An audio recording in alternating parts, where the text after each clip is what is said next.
স্বাগতম জনাইছো আমাৰ চেনেলটোলৈ। আপোনালোকৰ মৰম, সাহস, প্ৰেৰণা আৰু আশীৰ্বাদেৰে আমি হৃদয় স্পন্দনৰ কাহিনীটোৰ অন্তিম খণ্ডলৈ আগবাঢ়িলোঁ।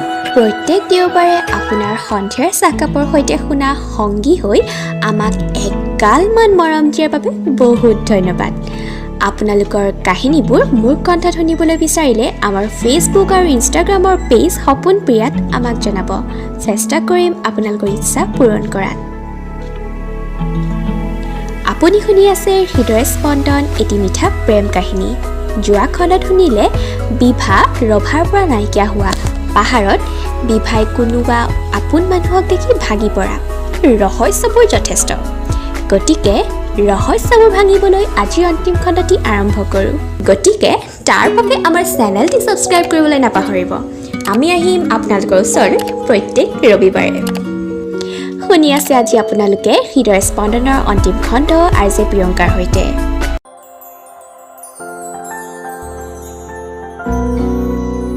তয়ে জানো নাছিলি এজনী ৰাধিকাৰ হাতৰ মাজত? তোক বচাবলৈ গৈ মই তাইক হেৰুৱাই পেলালোঁ। ভূমিক মই বহুত ভাল পাইছিলোঁ, কিন্তু সকলো কোৱাৰ আগতে তাই তোৰ কাৰণে চালা তোক মই কেনেকৈ ক্ষমা কৰোঁ? তয়ো মুমিৰ দৰে পৰি মৰিব লাগিব। ঐ, এক ঠেলি দে। কোনোবাই মাৰিবলৈ ইংগিত দিলে। অভিদা, প্লিজ মোক এৰি দিয়া। মোৰ গাত কোনো দুখ নাই। Please please অভিদা। ঐ, এক ঠেলি দে। আয়া। কোনোবাই অভিৰ ভৰিত গুলীচালন কৰিলে। বিভাৰ ওচৰলৈ যোৱাৰ আগতে ল'ৰাটোক ৰিচিয়ে গটিয়াই বিভাক টানি আনিলে।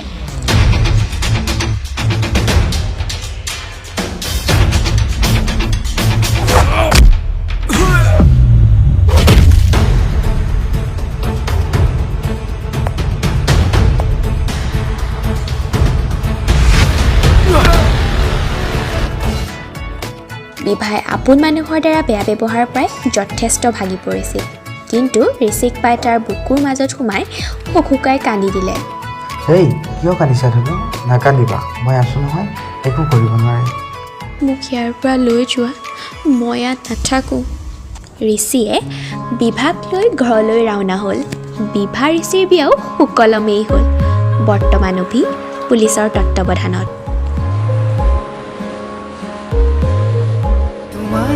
হেৰালো মই বুজমৰে হৃদয় বিচাৰে যাবলে তোমালে তোমালে তোমালে তোমালে। দুবছৰৰ পিছত। ৰিয়ান, এটা শুনাচোন, এফালে এফালে চাওঁ চাওঁ ক'ত গ'ল? ৰিয়ান ঋষি আৰু বিভাৰ একমাত্ৰ মৰমৰ ল'ৰা। ১.৫ বছৰ হৈছে। থুপুক থাপাককৈ খোজ দি বিভাৰ আগে আগে দৌৰিছে। ঋষিয়ে চকী এখনত বহি চাই আছে জীৱনৰ প্ৰিয় উপহাৰ দুটিলৈ। এটা উশাহ যদি, আনটো মন। এখন সুখৰ সংসাৰ বিভা ঋষিৰ। হাতে হাতে ধৰি আমি দুয়ো আগুৱাম, সুখে দুখে মিলি দুয়োকে ধিয়াম, এটি এটি পল হাঁহি হাঁহি উজ্বলাম, হেঁপাহৰে পূজা আমি প্ৰেমেৰে সজাম। পুনৰ আপোনালোকৰ মৰমে মোক আপোনালোকৰ মাজলৈ নতুন নতুন কাহিনী লৈ আনিবলৈ উৎসাহ যোগায়। গতিকে সোনকালে লগ হ'ম আপোনালোকৰ চাহকাপৰ লগৰী হৈ প্ৰিয়ংকাক গৈ লিখিত এটি কাহিনী অভিমানী বৰষুণ জাকৰ সৈতে, য'ত ইজনে সিজনে নোকোৱাকৈ ভাল লগাবোৰ ভাল পোৱা হয়। বিভিন্ন সংঘাতে সিহঁতৰ মাজত গা কৰি উঠে, তথাপিও কোৱা নহয় সিহঁতে ইটোৱে সিটোক মনৰ কথা। সম্ভৱ হ'বনে এটা সম্পৰ্ক আগঢ়িবলৈ? আজিলৈ বিদায়। পুনৰ নতুন কাহিনীৰ সৈতে লগ হ'ম আপোনালোকৰ প্ৰিয় চাহকাপৰ সংগী হৈ।